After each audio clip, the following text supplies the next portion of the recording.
Bonjour à tous et on se retrouve dans une nouvelle vidéo et aujourd'hui je vais mettre l'accent sur le pouvoir des mots. Alors pourquoi je vais mettre l'accent dessus? Parce qu'il est très important que les mots et leur définition restent telles quelles. Alors là je vais parler d'un truc assez particulier mais je vais expliquer un peu plus loin en fait le pouvoir des mots, les conséquences que cela a sur le psychisme de l'individu, donc sur son inconscient, sur sa personnalité. Mais dans un premier temps, je vais vous parler de ces nouvelles tendances qui arrivent à ce que on donne une autre définition de certains mots, on leur donne une autre valeur beaucoup plus positive, mais c'est tellement ancré dans notre inconscient que peu importe si on modifie la valeur de ce mot, cela restera toujours négatif, ce sera toujours mal interprété, même si on explique ce qui est bon et ce qui est moins bon. Voilà, donc là, je vais raconter en fait une anecdote, on va dire, que j'ai eue il y a récemment au mois de septembre. Donc, comme vous le savez, et dans la description, vous le trouverez, j'ai un groupe Facebook sur lequel les couples ou les personnes qui sont en couple s'expriment pour essayer de demander un peu des conseils à tout le monde. Et j'essaye en tout cas d'intervenir un maximum pour peut-être conseiller, pour mieux comprendre surtout la situation parce que quand on décortique un peu toutes les situations, on se rend compte que ce qu'on désire réellement, en fait, cache une douleur profonde. Voilà.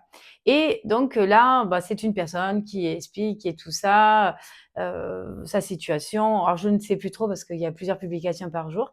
Et il y a une des thérapeutes. Alors j'adore quand il y a d'autres thérapeutes qui interviennent parce que moi j'adore apprendre des autres, de leurs techniques. Et je pense qu'on est un peu tous pareils dans ce domaine-là en tant que conseiller conjugal, on essaye toujours de connaître un peu les autres approches thérapeutiques pour nous apprendre plus et voir comment on peut faire évoluer notre approche thérapeutique. Donc là, cette personne-là, on lui a tous conseillé d'abord de penser à elle plutôt qu'à penser au regard des autres. Voilà, c'était une personne qui avait un grand manque d'estime d'elle-même. Donc moi, j'emploie très souvent la phrase donc il faut apprendre à s'aimer soi-même pour aimer les autres, car dans cette situation-là, donc ça me revient au fur et à mesure. Elle attendait de recevoir de l'amour de son partenaire parce qu'elle a manqué d'amour dans son enfance. Donc déjà, ça c'est après décortication. Et que du coup, comme elle n'arrive pas à s'aimer elle-même, c'est normal que son conjoint lui donne cet amour-là qu'elle, elle n'arrive même pas à se donner. Donc, moi, je dis non, mais enfin, si vous voulez recevoir l'amour de votre conjoint, déjà apprenez à vous aimer. Et vous verrez, ça sera beaucoup plus simple parce qu'il va voir que vous estimez. Donc, il voudra rentrer dans cette bulle-là et vous chérir en fait pour ce que vous êtes, pour ce que vous dégagez. Donc, ça part de ce principe-là. Et là, du coup, il y a une des thérapeutes qui dit ah, mais il faut être égoïste positif. Alors, quand vous entendez le mot, j'aimerais que vous me le mettez en commentaire. Quand vous entendez le mot égoïste, même qu'on entend juste après positif, mais à quoi ça vous fait penser? Quelle est votre première réaction? Franchement, vous pouvez même être pause et réagir après et puis recommenter plus tard. Peu importe. Franchement, j'aimerais vraiment savoir pour vous, à quoi vous fait penser le mot égoïste positif? J'en ai parlé avec d'autres psychologues qui sont amis et un m'a spécialisé dans la psychosociologie. D'ailleurs, a écrit un livre sur le pouvoir des mots. Il s'appelle Jean Epstein et donc ça s'adresse plus aux enfants, mais il faut savoir que si ça s'adresse aux enfants, ça veut dire qu'on va grandir avec en fait ces mots, ces pouvoirs, ces pouvoirs des mots quoi. Donc attention à ce que l'on utilise et à redonner une définition autre, même s'il y a des explications derrière. L'impact est toujours le même. Si le mot est de caractère négatif, peu importe si on lui donne un caractère positif, il restera négatif quoi qu'il en coûte. Donc j'en discute avec plusieurs personnes parce que à un moment donné ça m'a mis un peu en colère parce que je me dis mais mince il faut faire hyper attention à ce qu'on emploie, il faut faire hyper attention à l'intonation où on le dit. Là c'est surtout à l'écrit donc il n'y a pas d'oral donc c'est quand même encore plus dangereux. Donc, pour revenir à ça, j'écris donc à cette consoeur, je lui explique qu'il faut faire vraiment attention à ce qu'elle emploie, que les gens en général entendent le mot égoïste, qui même s'il est positif ou pas derrière, il sera toujours dans le caractère de la définition d'être égoïste, c'est de penser à soi au détriment des autres. Donc, c'est penser à soi, malgré que ça fasse du mal aux autres, on n'en a rien à foutre, c'est moi en premier. Ça veut dire qu'il y a, vous êtes 5 personnes, il y a 5 gâteaux sur la table, vous allez manger 3 gâteaux, donc ça veut dire que les 2 gâteaux restants, il faudra qu'ils se le partagent à 4. Vous voyez? En fait, là, ça s'appelle de l'égoïsme. Alors, elle expliquait, mais non, j'explique bien la définition, que c'est de penser à soi, gagner en estime, se donner de la valeur. Je suis entièrement d'accord, c'est penser à soi. Voilà, c'est s'aimer soi, tout simplement, s'aimer soi. Je trouve que c'est une belle définition. C'est un bon. Alors, c'est pas un seul mot qui regroupe tout ça, mais on va dire que c'est un ensemble de mots qui regroupe du coup ces belles valeurs que l'on souhaite se donner. Voilà, donc s'aimer soi, c'est encore mieux pour mieux aimer les autres. Donc voilà, sa définition était la même que la mienne, sauf qu'elle emploie le mot égoïste. Et ça, du coup, je suis entièrement pas d'accord. Du coup, j'en ai discuté avec Jean Epstein, le psychosociologue, qui me dit, mais alors là, non, caractère positif ou pas, dans tous les cas, il faut pas l'employer. Ça n'a pas le même impact en fait sur l'inconscient, ça joue pas le même rôle. Voilà, pour lui, depuis tout petit, le mot égoïste est quelque chose de mal. Donc, à un moment donné, si on dit égoïste, même positif, qu'on lui redonne la définition, le cerveau ne peut pas être reprogrammé comme ça. Il faudrait que pour que ça soit, pour que cela devienne positif, que pendant 30 jours, en fait, ces personnes qui entendent ça, en fait, lisent la définition pendant 30 jours. Pour que le cerveau, en fait, au bout de 30 jours, je vais y arriver, en fait, il supprime les anciennes informations pour les remplacer par des nouvelles. C'est comme ça qu'on ancre des nouvelles habitudes. C'est pour ça que quand j'accompagnais des dépressifs, la plupart du temps, je leur donnais des exercices à faire, des choses à se répéter tous les jours devant un miroir pour retrouver de l'estime. Donc voilà, de belles phrases, il faut qu'ils essayent de le vivre. Et même si ils le lisent et qu'ils ne vivent pas vraiment, en fait, le cerveau, lui, ne fait pas trop la différence et il le fera quand même. Donc voilà, pour en revenir à là, c'est attention aux mots que vous utilisez, que ça soit dans votre vie de couple avec vos enfants. La prochaine étape, comme je vous ai dit au début, donc le pouvoir des mots, c'est quand on emploie quelque chose pour transmettre un message. Et il faut savoir que sur tout le message que l'on dit, en fait, la personne en face entend entre 5 et 10% du message.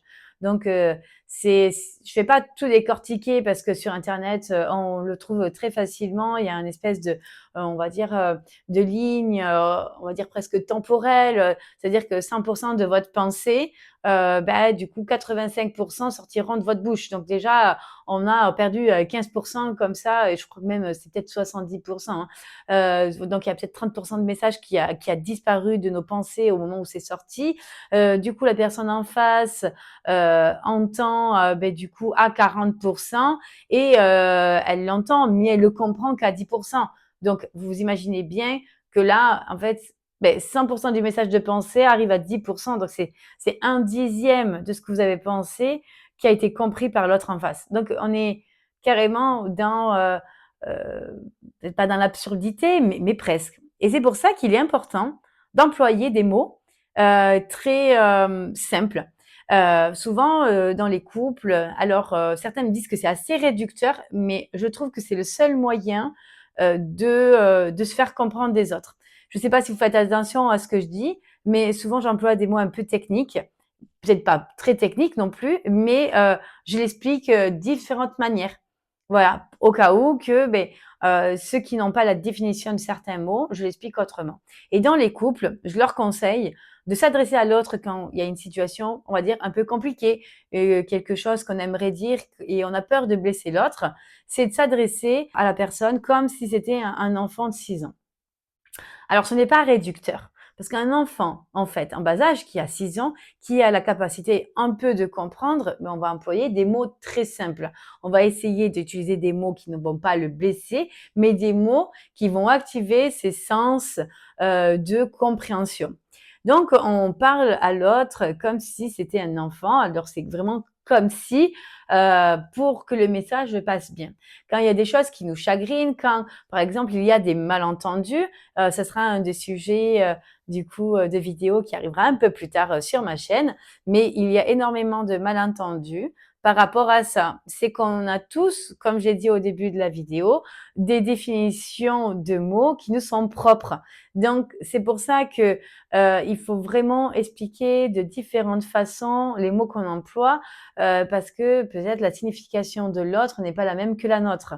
Et c'est ça qui crée des conflits et des malentendus. Donc, pour effacer tout doute, pour bien se faire comprendre de l'autre, il vaut mieux s'adresser à l'autre comme si on s'adressait à un enfant de 6 ans. Je peux vous jurer que ça marche très bien. C'est vrai que ça peut choquer, mais les retours que j'ai eus de tous les couples que j'ai accompagnés et que j'accompagne encore sont vraiment surpris de voir ce pouvoir en fait d'efficacité au sein de leur couple, au sein de leur communication. Quand il y en a un des deux qui est triste, quand il y en a un des deux qui a du mal à communiquer, cela passe plus facilement. Donc, c'est vraiment très important de faire attention aux mots qu'on emploie. On essaye d'employer les mots les plus simples possibles. C'est comme quand vous apprenez une langue étrangère, souvent on a envie de traduire mot à mot la phrase, alors que pour se faire comprendre, on utilise des raccourcis, des choses beaucoup plus simples, et pour que l'autre qui parle dans une autre langue puisse nous comprendre. Et c'est vraiment spectaculaire de voir que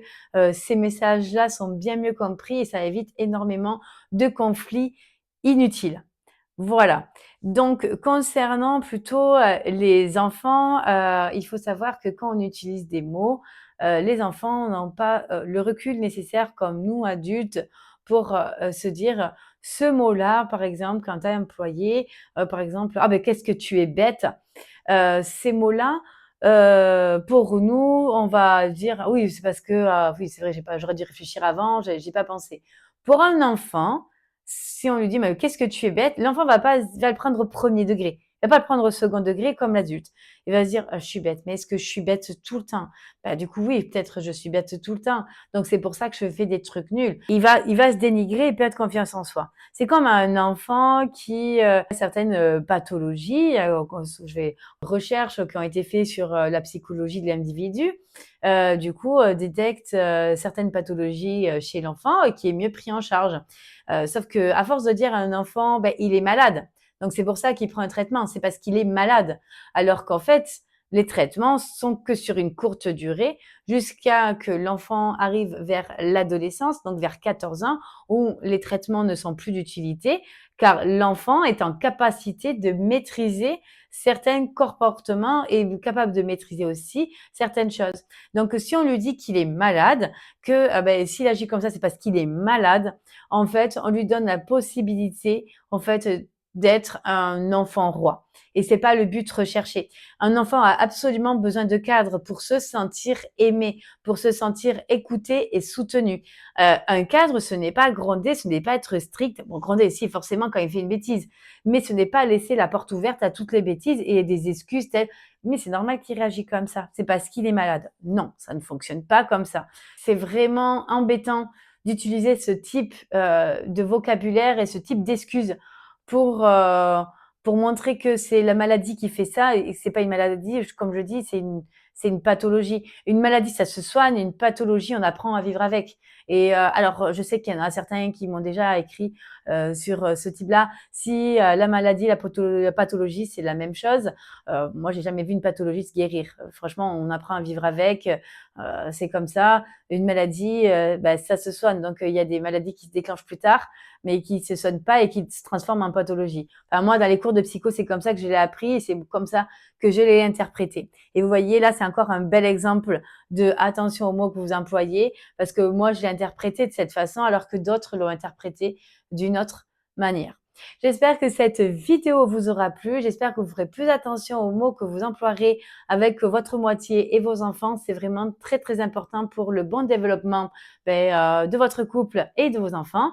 N'hésitez pas à laisser un commentaire, à vous abonner à cette chaîne et à laisser un petit pouce parce que ça me fera super plaisir. Et en plus de ça, ça me boostera à faire d'autres vidéos de qualité. Et en commentaire, N'hésitez pas à me dire si il y a des sujets sur lesquels vous souhaiterez parler. Ce sera avec grand plaisir que je ferai une vidéo dessus. Je vous dis à très bientôt. Ciao, ciao!